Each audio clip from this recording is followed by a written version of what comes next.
الحمد لله رب العالمين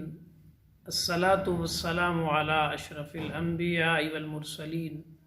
أما بعد فأعوذ بالله من الشيطان الرجيم بسم الله الرحمن الرحيم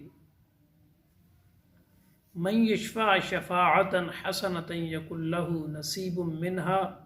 ومن يشفع شفاعة سيئة يكن له كفل منها وَكَانَ اللَّهُ عَلَى كُلِّ شَيْءٍ مُقِيتًا صدق اللہ العظیم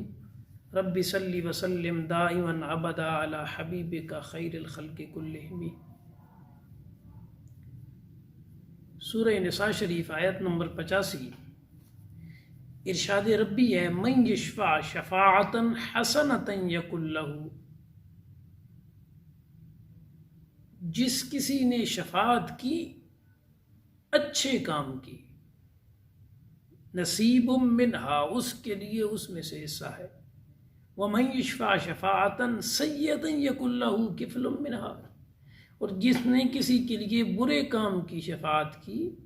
اس کے لیے اس میں سے حصہ ہے۔ وَكَانَ اللَّهُ عَلَى كُلِّ شَيْءٍ مُقِيتًا، اور بے شک اللہ پاک ہر چیز پر قادر ہے۔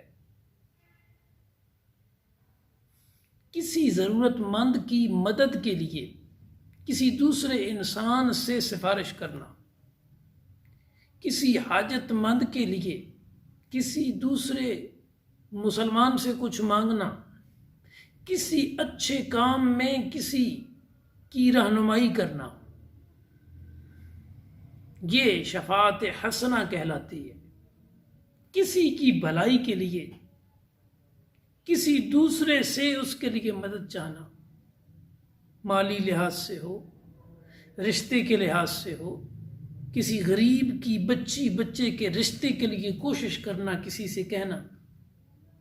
اسی طریقے سے کسی دین کے طالب العلم کی مدد کرنا، اسے کتابیں خرید کے دینا، اس کا کسی دینی مدرسے میں داخلہ کروانا، اس کی مالی معاونت کرنا، کسی غریب کی جو میرٹ پر ہے، نوکری نہیں لگ رہی، حقدار ہے، اس کی سفارش کرنا کسی افسر سے، یہ تمام شفاعت حسنہ میں شامل ہے۔ اور اللہ فرماتا ہے من یشفع شفاعتا حسنتا یکن لہ نصیب منہا، جو کوئی بھی اچھی شفاعت کرے گا اس کے لیے اس میں سے حصہ ہے، یعنی اس کو اجر دیا جائے گا اس پر کہ جو اس نے کسی کی سفارش کی۔ بخاری شریف میں حدیث صحیح موجود ہے، نبی اکرم صلی اللہ علیہ وآلہ وسلم کی بارگاہ میں جب کوئی حاجت طلب کرنے کے لیے آتا، یعنی کوئی سائل آتا مانگنے کے لیے، تو حضور صحابہ سے فرماتے تم شفاعت کرو اور اللہ اپنے نبی سے، اپنے نبی کی زبان سے جو چاہے گا وہی فیصلہ فرمائے گا، یعنی اللہ اپنے نبی کی زبان سے جو چاہے گا وہی جاری کروائے گا، تم شفاعت کر دو اس کی، یعنی جب اچھائی اور بھلائی کی شفاعت تم کرو گے تمہیں اس پہ اجر مل جائے گا۔ اسی طرح مسلم شریف میں ہے، ترمذی شریف میں ہے، نبی اکرم صلی اللہ علیہ وسلم کی بارگاہ میں ایک بندہ آیا اور اس نے حضور سے سواری طلب کی کہ مجھے ایک سواری دے دے، اونٹ وغیرہ دے دے۔ اس وقت نبی اکرم صلی اللہ علیہ وآلہ وسلم کی بارگاہ میں سواری موجود نہیں تھی۔ حضور نے فرمایا فلاں بندے کے پاس چلے جاؤ، میرا پیغام دے، تجھے سواری مل جائے گی۔ وہ گیا، اس بندے کو پیغام دیا، اس نے سواری اسے دے دی۔ وہ لوٹ کے حضور کی بارگاہ میں آیا اور اس نے عرض کی آقا مجھے سواری مل گئی ہے۔ تو آقا کریم نے فرمایا نیکی کی طرف رہنمائی کرنے والا بھی نیکی کرنے والے کی طرح ہے، جس طرح نیکی کرنے والے کو اجر ملتا ہے اسی طرح نیکی کی رہنمائی کرنے والے کو بھی اجر ملتا ہے۔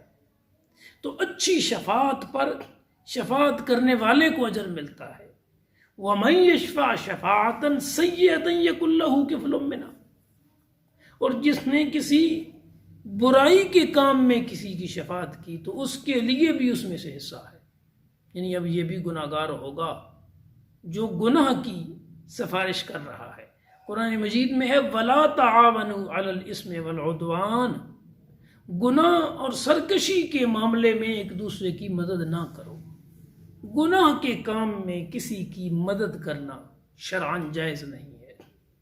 مثلا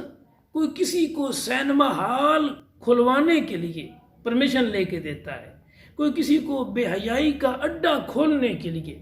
مکان لے کے دیتا ہے، کوئی کسی کو کسی ناجائز شراب خانے کی جہاں شراب بنتی ہے فیکٹری ہے وہاں پہ ملازم کروانے کے لیے شفاعت کرتا ہے۔ اسی طریقے سے کوئی کسی کے خلاف ظلم کروانے کے لیے کسی کی سفارش کرتا ہے کہ فلاں پر ظلم کرو،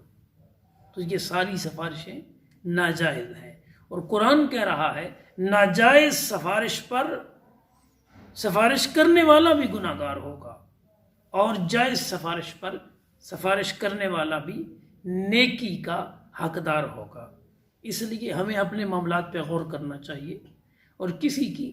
اچھے کام میں سفارش کرنی چاہیے تاکہ ہمیں اس پہ اجر ملے، اور برے کام میں کبھی کسی کے ساتھ تعاون نہیں کرنا چاہیے کہ گناہ تو وہ کرے گا، ہم کیوں حصے دار بنے۔ مدد کر کے سفارش کر کے اللہ پاک ہم سب کو دین کو سمجھنے اور اس پہ عمل کی توفیق عطا فرمائے، آمین۔